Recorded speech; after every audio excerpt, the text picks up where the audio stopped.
Hello everyone. कुछ दिनों पहले OMG 2 रिलीज हुई थी। इसको पब्लिक ने बहुत ज़्यादा अप्रिशिएट किया था और उसमें बहुत इंपॉर्टेंट सोशल मैसेज उसमें कन्वे किया गया था कि गर्ल और बॉय को अपने और ऑपोजिट जेंडर की बायोलॉजी के बारे में पता होना चाहिए और ये एक इम्पोर्टेंट सोशल इशू है। लेकिन मुझे उसको फर्दर एक्सटेंड करके ये भी जानना था कि बॉय और गर्ल को अपनी अपनी साइकोलॉजी के बारे में भी पता होना चाहिए। बॉय को गर्ल्स की साइकोलॉजी, उसकी मेंटल थिंकिंग, उसके इमोशन के बारे में भी पता होना चाहिए। और कुछ दिनों पहले जैसे रक्षाबंधन गया तो इसके बारे में मैंने अपनी बहन से भी बात की कि गर्ल्स की क्या साइकोलॉजी होती है। आज के वीडियो में हम वो 10 चीज़ें देखेंगे जो मैंने अपने 8 साल के रिलेशनशिप में सीखी है गर्ल्स के बारे में, और उसमें से कुछ मेरी बहन ने भी ऐड की है। तो आई होप आपको ये वीडियो पसंद आए। अगर आप बॉय है तो I am proud of you because आप अपनी गर्ल के बारे में सोच रहे हैं, और अगर आप गर्ल है तो मुझे कमेंट सेक्शन में बताइए कि क्या और जो चीज़ें हैं जो मिस आउट हो गई है। अगर आपको कोई कंप्लेन है, कोई सजेशन है तो आप कमेंट सेक्शन में लिख सकते हैं। ये 10 चीज़ें हैं जो बॉयज़ को पता होनी चाहिए गर्ल्स के बारे में। First, listen to them. हम बॉयज़ कैसे होते हैं कि प्रॉब्लम सॉल्विंग नेचर के होते हैं, जबकि गर्ल्स प्रॉब्लम शेयरिंग नेचर की होती है। इसका मतलब क्या है कि जब अगर कोई लड़का मुझसे बात करेगा उसके काम के बारे में, अगर कोई कलीग उसको परेशान कर रहा है या उसके काम में कोई प्रॉब्लम क्रिएट कर रहा है, तो हम जनरली बॉयज़ को ऐसे बोलेंगे कि उससे दूर रहे, ये कर वो कर। हम प्रॉब्लम सॉल्विंग एडवाइस देंगे, राइट। लेकिन जब गर्ल अपनी प्रॉब्लम शेयर करती है तो उसे सिर्फ प्रॉब्लम शेयर करना है। तो जब आपको कोई गर्ल आपको कोई प्रॉब्लम कहती है तो आपका काम है just listen to them, because most of the time girls को प्रॉब्लम सॉल्व करने से ज़्यादा इम्पोर्टेंट होता है प्रॉब्लम शेयर करना। एक्टिवली इंटरेस्ट लेके सुनिए, आप जेन्युइनली उसको सुनिए, क्योंकि वही उसको सबसे इम्पोर्टेंट लगता है। अगर आप उनको ठीक से सुनते हैं तो आप ही उनके बेस्ट फ्रेंड हो जाएंगे। आइडियली लड़की का सबसे बेस्ट फ्रेंड उसका हस्बैंड या उसका बॉयफ्रेंड होना चाहिए। आजकल लड़कों की ये इनसिक्योरिटी सबसे ज़्यादा रहती है कि गर्ल का कोई एक बॉय बेस्ट फ्रेंड होता है। आप उसके बॉय बेस्ट फ्रेंड क्यों नहीं हो सकते? क्यों कोई बॉयफ्रेंड अपनी गर्लफ्रेंड का एक बॉय बेस्ट फ्रेंड भी क्यों नहीं हो सकता है? क्यों उसको कोई दूसरे फ्रेंड की ज़रूरत पड़ रही है? क्यों उसको एक दूसरे बॉय बेस्ट फ्रेंड की ज़रूरत पड़ रही है जब उसके पास ऑलरेडी एक बॉयफ्रेंड तो है? तो उसके लिए अवेलेबल रहिए। कोई भी पॉइंट पे जब उसको आपकी ज़रूरत है आप अवेलेबल रहिए। Second, spikes of emotions. Boys के केस में जनरली ऐसा होता है कि पूरे दिन में अगर कोई बड़ी इवेंट ना हो जाए तो बॉयज़ के इमोशंस कांस्टेंट रहते हैं, स्टेबल रहते हैं, जबकि गर्ल्स के इमोशंस वेरी करते रहते हैं। तो कोई चीज़ से अचानक वो इमोशनल हो जाती है तुरंत, तो उस केस में आप ये नहीं पूछ सकते कि तुझे क्या चाहिए, बिकॉज कई केसेस में उनको खुद को नहीं पता है कि उनको क्या चाहिए। तो ऐसी सिचुएशन में सिर्फ उनके साथ रहिए, उनको टाइम दीजिए, उनको सेटल होने दीजिए। Third, respect them. I think love का सबसे पहला स्टेप होता है रिस्पेक्ट। अगर आप किसी की रिस्पेक्ट नहीं कर रहे तो आई डोंट थिंक आप किसी को प्यार भी कर सकते हैं। उनके पॉइंट ऑफ व्यू की रिस्पेक्ट कीजिए। अगर आपका कोई डिसीजन है तो उनको भी इन्वॉल्व करिए अपने डिसीजन में। कल का भी ओपिनियन लीजिए और उसके ओपिनियन की रिस्पेक्ट करिए।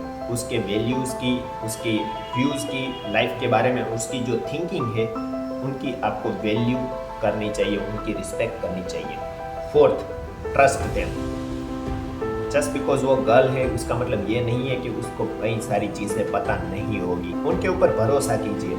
बार बार में उनको पूछना कि कहाँ हो, किसके साथ हो, क्या कर रही हो, कौन सी जगह पे हो, अब तक क्यों नहीं आई, मेरे फ़ोन का रिप्लाई क्यों नहीं दिया। ये सारी चीज़ें हो सके उतना अवॉइड कीजिए। उसके ऊपर ट्रस्ट कीजिए, उसके ऊपर विश्वास कीजिए। फिफ्थ है, अप्रिशिएट देम। एक ट्राई कीजिए, आज जब आप डिनर पे बैठे तब अपनी मम्मी को सिर्फ ये बोलिए कि आज खाना बहुत अच्छा बना है। आप देखेंगे कि उनके फेस पे एक अलग ही स्माइल होगी, क्योंकि लेडीज़ को अब तक बहुत ज़्यादा अप्रिशिएशन नहीं मिली है सोसाइटी से।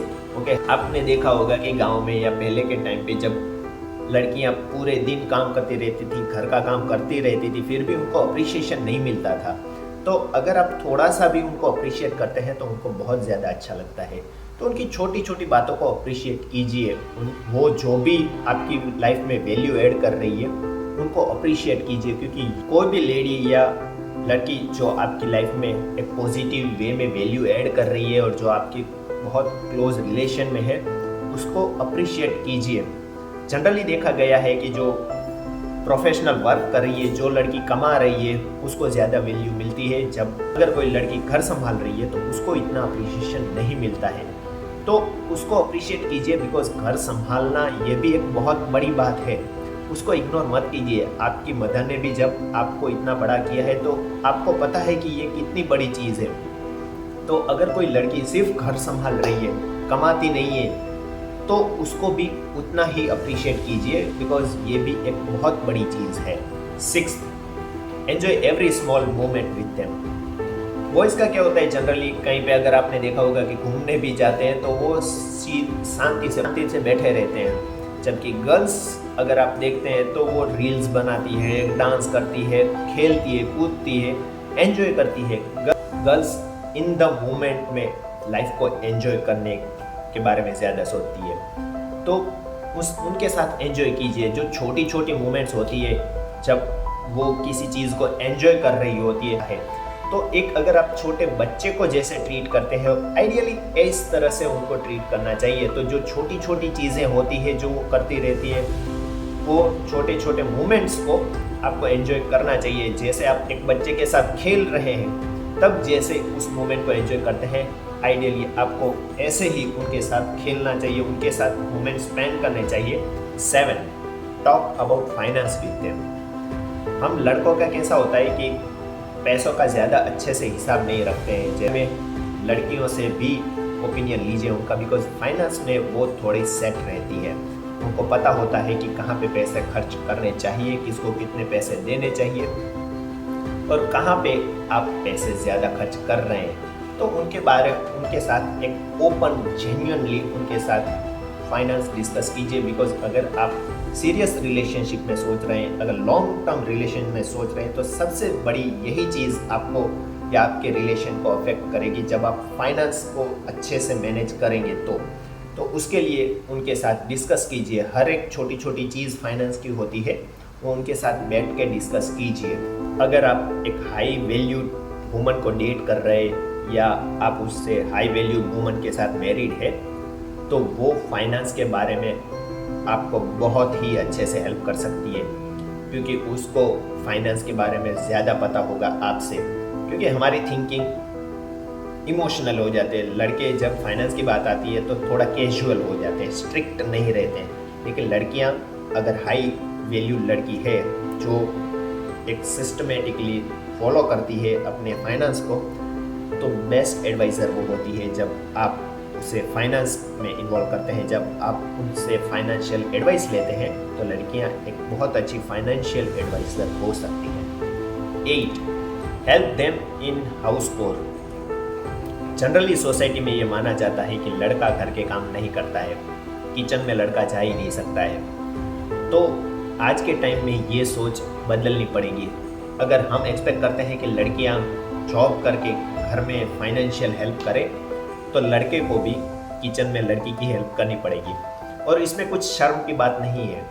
तो अगर आपका पार्टनर आपसे एक्सपेक्ट कर रहा है तो वो गलत नहीं है, और ये अच्छा भी है अगर आप उनके साथ थोड़ी हेल्प करें। तो उस टाइम पे भी कुछ मोमेंट है जो आप उनके साथ शेयर कर सकते हैं। 9, importance of quality time. Quality times का मतलब ये नहीं है कि आप उनको बहुत महंगी होटलों में ले जाए या बहुत बड़े रेस्टोरेंट में कैंडल लाइट डिनर ही करवाए। सभी लड़कियों को ये नहीं चाहिए। ओके, वो अप्रिशिएट करती है ये अगर आप ये भी करें, लेकिन इन जनरल लड़कियों को छोटी छोटी जो चीज़ें होती है वो ज़्यादा इम्पोर्टेंट लगती है। आप उनके साथ अगर सिंपल लॉन्ग ड्राइव ले जाते हैं, आप कहीं पे एक शांत जगह पे बैठते हैं, एक पीसफुल जगह पे बैठते हैं, उनके साथ एक लॉन्ग कन्वर्सेशन करते हैं, आप सिर्फ बारिश में उनके साथ हाथ पकड़ के चलते हैं, अगर छत पे आप बैठ के शांति से बातें करते हैं, तो ऐसी चीज़ें उनको ज़्यादा पसंद होती है। अगर आप उनको हील नहीं कर सकते हैं तो एटलीस्ट हर्ट मत कीजिए।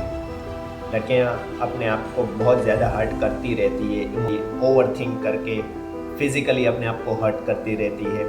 तो अगर उनको हील करने में हेल्प नहीं कर सकते हैं तो एटलीस्ट हर्ट मत कीजिए। उनकी अपनी बहुत सारी स्ट्रगल्स होती है, उनकी लाइफ में बहुत ही ज़्यादा प्रॉब्लम्स होती है जिसके बारे में हमें अंदाज़ा भी नहीं होता है। एज अ वुमन उनकी बहुत ज़्यादा बहुत सारी प्रॉब्लम्स होती है। तो अगर आप उनको हेल्प नहीं कर सकते हैं कोई बात नहीं, उनको उनको टाइम दे दीजिए, उनको स्पेस दीजिए, वो अपने आप हील हो, लेकिन उनको हर्ट मत कीजिए। ओके, सो आई होप ये वीडियो कुछ वैल्यू क्रिएट करेगा। आई नो बातें बहुत सिंपल हैं, बातें बहुत छोटी है, लेकिन रिमेंबर गर्ल्स के लिए छोटी बातें ही इम्पोर्टेंट बातें होती है।